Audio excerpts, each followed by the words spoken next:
Après le Burkina Faso, le Premier ministre pour sa première sortie était au Sénégal, au Bénin et en Côte d'Ivoire. Diango Sissoko a été reçu par les présidents des 3 pays qui ont renouvelé leur soutien au Mali pour une sortie de crise. Le Mali dispose désormais d'une usine de fabrique de fer à béton. Elle a coûté plus de 5,5 milliards de francs CFA et a été inaugurée hier après-midi par le ministre du Commerce et de l'Industrie.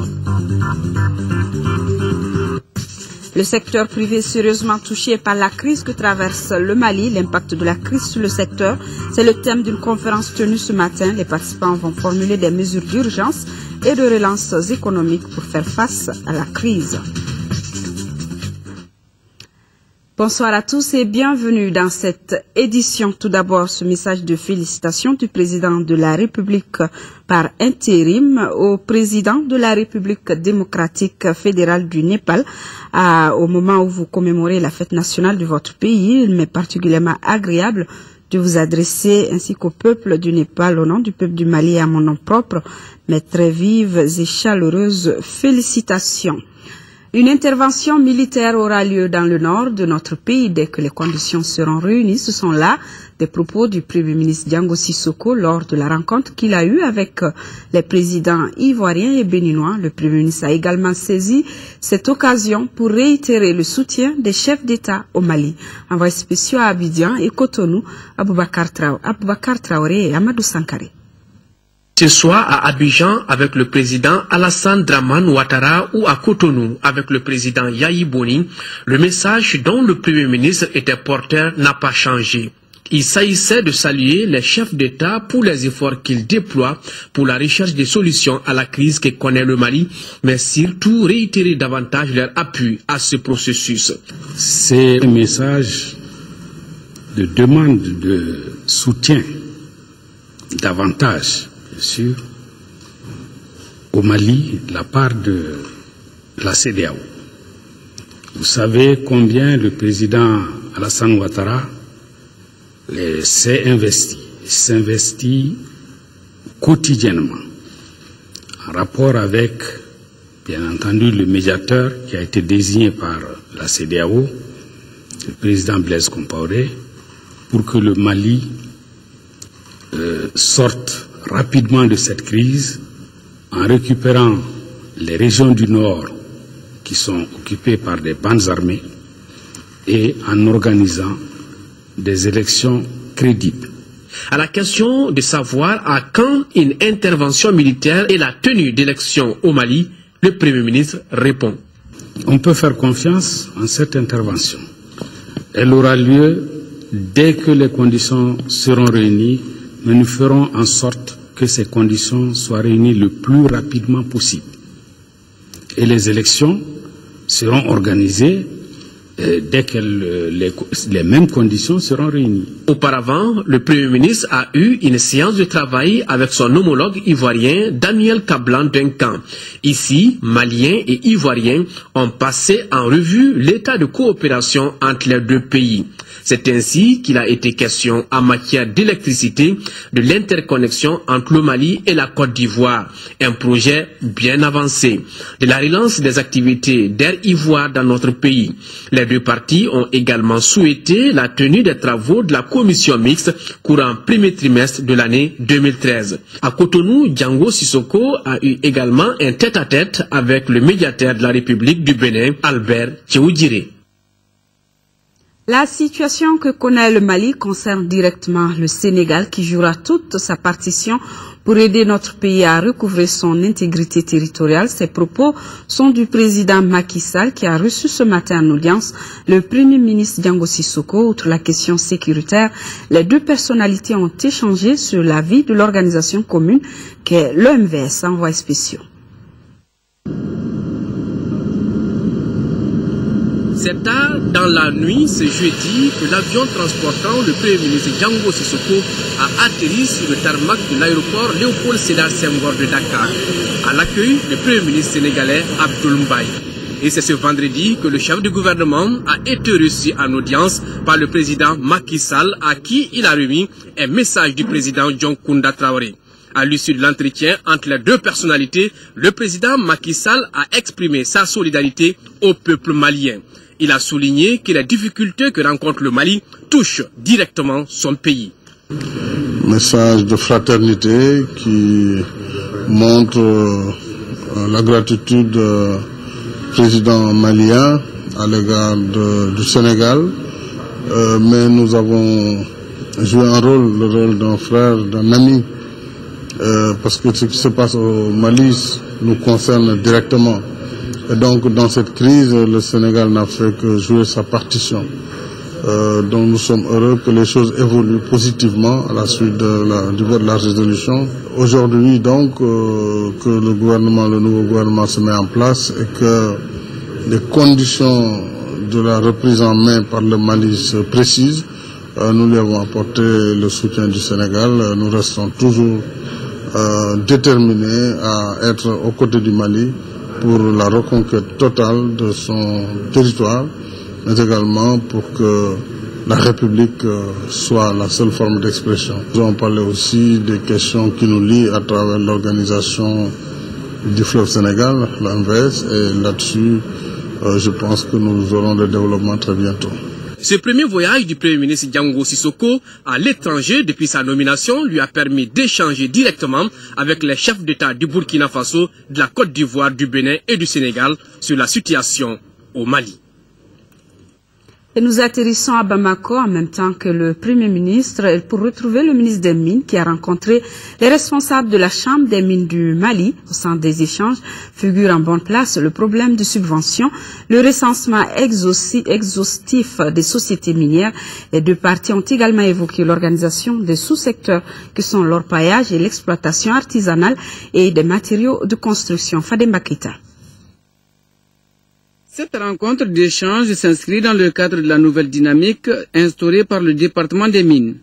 Elle consiste à partager l'information et à discuter avec les responsables de la Chambre des mines du Mali sur certaines préoccupations, à savoir l'identification des sociétés minières, le manque de subventions de la part de l'État et les contraintes financières qui entravent le démarrage des activités. C'est pour donner un coup de pouce à la Chambre des mines du Mali, qui est la croix de transmission entre l'État et les opérateurs miniers. C'est elle qui apporte également assistance technique aux entreprises qui excellent dans le domaine des mines. Pour juguler les problèmes évoqués, nous avons réfléchi à des solutions. Il s'agit entre autres d'accorder une subvention conséquente à la Chambre des mines du Mali à hauteur de ses missions et à l'instar des autres chambres consulaires, notamment les chambres de commerce et d'industrie, celles de l'agriculture et des métiers. Selon le premier responsable du département, il faut revoir l'ensemble des politiques et stratégies afin de donner une nouvelle vision au secteur minier. L'aide doit être à l'organisation et au suivi du secteur minier. Chacun dans son domaine et conformément à ses missions doit s'investir au mieux pour que de telles pratiques cessent et pour que l'un des secteurs miniers les mieux organisés et réglementés de la sous-région. La Chambre des mines du Mali, dans le cadre de ses réalisations, envisage implanter une raffinerie moderne dans la zone aéroportière. La pose de la première pierre est prévue pour le 10 janvier 2013. La future raffinerie Kankoumoussa sera entièrement financée par la structure.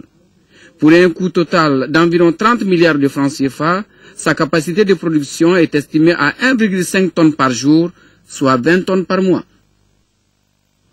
Signature mercredi dernier à Abidjan du contrat de fourniture d'énergie entre la Côte d'Ivoire et le Mali, cérémonie présidée par le ministre ivoirien des Mines, du Pétrole et de l'Énergie en présence de l'ambassadeur du Mali en Côte d'Ivoire.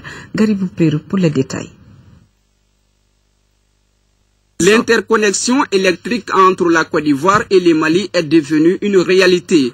D'une puissance minimale de 30 MW en période de pointe et jusqu'à 100 MW, le coût global de la réalisation de ces projets exécutés par des Indiens s'élève à environ 67 milliards de francs CFA. Il est le fruit et l'aboutissement concret de l'intégration sous-régionale. Je sais que le gouvernement ivoirien nourrit de grands espoirs, de grands projets, a une très grande vision par rapport justement à l'intégration au niveau de la sous-région et particulièrement par rapport à l'intégration avec le Mali. Nous, notre grand souhait est que tous ces projets que ce soit les projets d'énergie sur lesquels nous sommes aujourd'hui, que ce soit les projets routiers, que ce soit les projets de chemin de fer. Nous, notre grand souhait est que tous ces grands projets soient réalisés, voient le jour, pour la plus grande satisfaction, pour le plus grand bonheur du peuple malien, aussi certainement du peuple ivoirien. Le séminaire national sur l'énergie 2012 a permis de doter le secteur de l'électricité des plans d'action et d'investissement sur la période 2012-2030 pour ainsi permettre de faire face à l'ensemble de nos engagements en matière de fourniture d'énergie, aussi bien sur le plan national que dans la sous-région. Officiellement prévue pour le 18 décembre dernier, la cérémonie d'inauguration de cette ligne d'interconnexion qui passe par Sikasso, Koutiala, Ségou, entre autres, est reportée au 4 janvier 2013.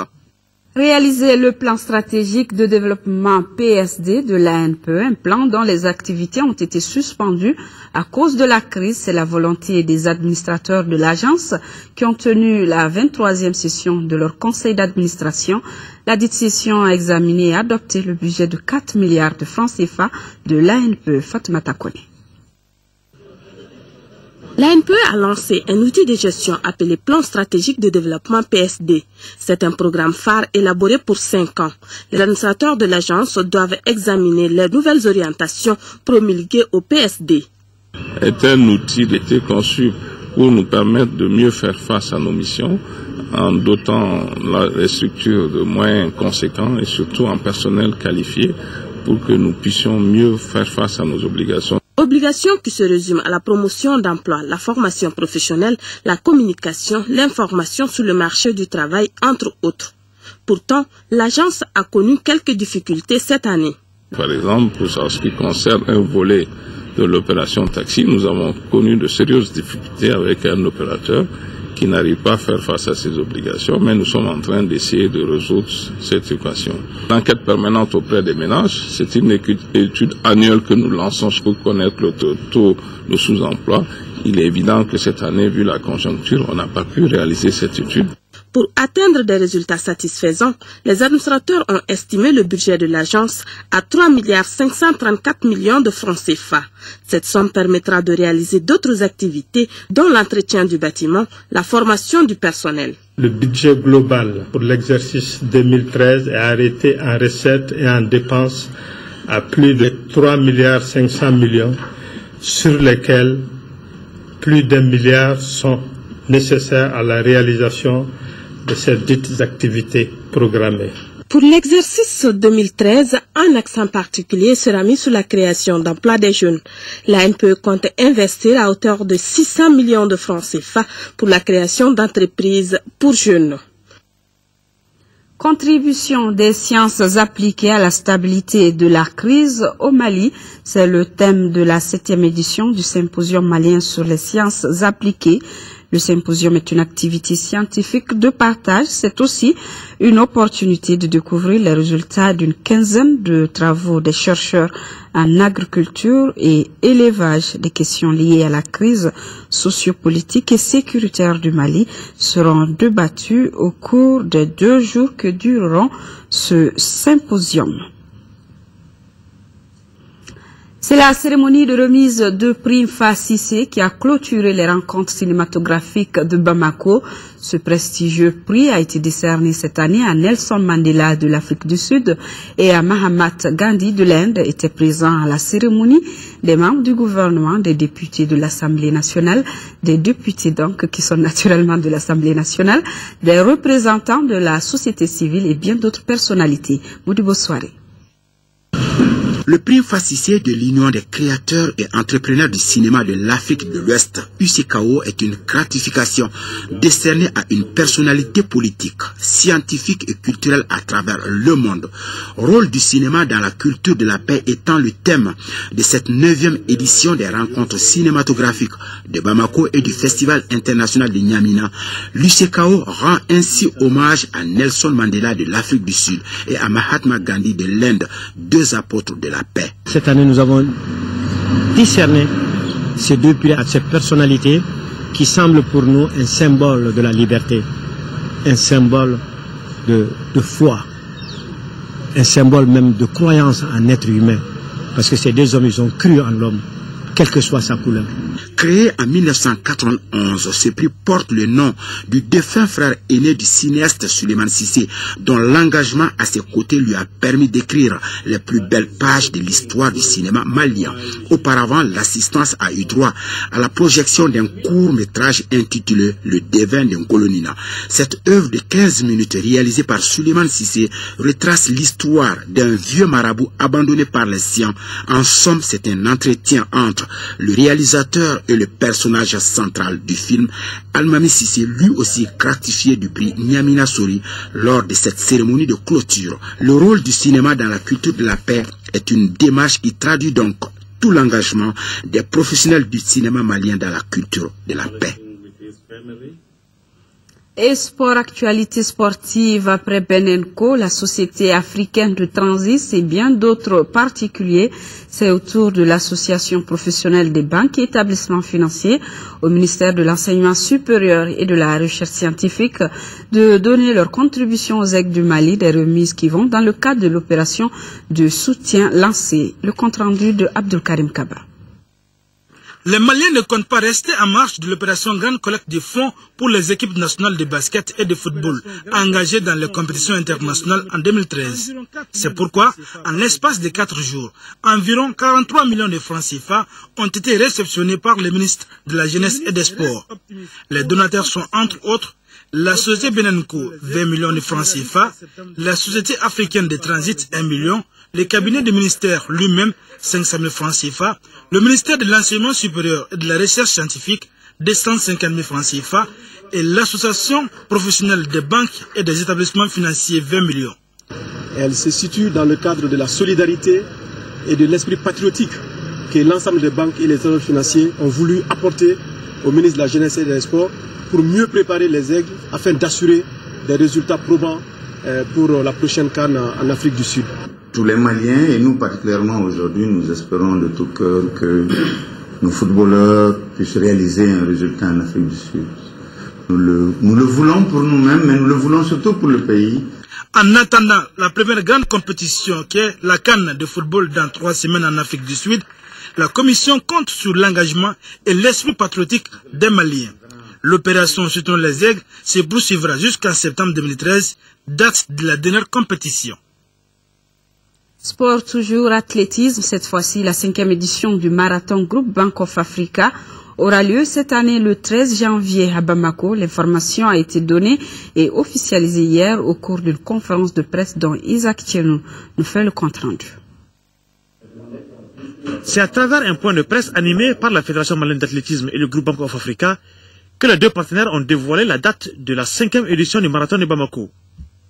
Cette compétition d'endurance est ouverte aux 14 pays dans lesquels la banque est implantée. Cette année, le marathon se tient dans un contexte particulier. Cette édition 2013 est placée sous le signe de la solidarité Mali, avec une pensée forte pour les populations du Nord. Le marathon, on l'a dit, mais il faut le répéter, est une discipline qui met en avant les valeurs communes à notre groupe, telles la persévérance et la gestion disciplinée et rigoureuse de ses ressources pour atteindre le but et franchir la ligne d'arrivée avec succès. Le groupe Bank of Africa est plus que jamais déterminé à pérenniser cette compétition dans notre pays. Le marathon véhiculant des valeurs sportives basées sur l'endurance, la résistance, sera cette année spéciale aux yeux de la Fédération malienne d'athlétisme. Cette édition sera spécialement l'occasion pour nos élèves et étudiants de faire montre d'une grande participation et d'un enthousiasme débordant. Pour nos athlètes militaires qui y participent chaque année, une preuve de leur mobilisation et de leur détermination sans faille pour la libération imminente du nord de notre pays. Cette année, le circuit sera modifié et tout se passera sur la rive gauche. En plus du marathon, 2 autres courses d'endurance seront à l'honneur. Il s'agit des 10 km pour les hommes et femmes de plus de 18 ans et 5 km pour les garçons et filles de moins de 18 ans. Restez avec votre télévision nationale, nos programmes se poursuivent. Je vous retrouve dans quelques instants pour le journal des formations. Le journal des formations qui viendra donc juste après l'émission performance. Fin donc de cette édition. Demain 13h vous sera présenté par Daisy Soko. Je vous retrouve si tout va bien pour l'édition du soir. Merci d'avoir été des nôtres et merci de rester de cœur et d'action avec nos parents vivant sous occupation. Bonsoir à tous.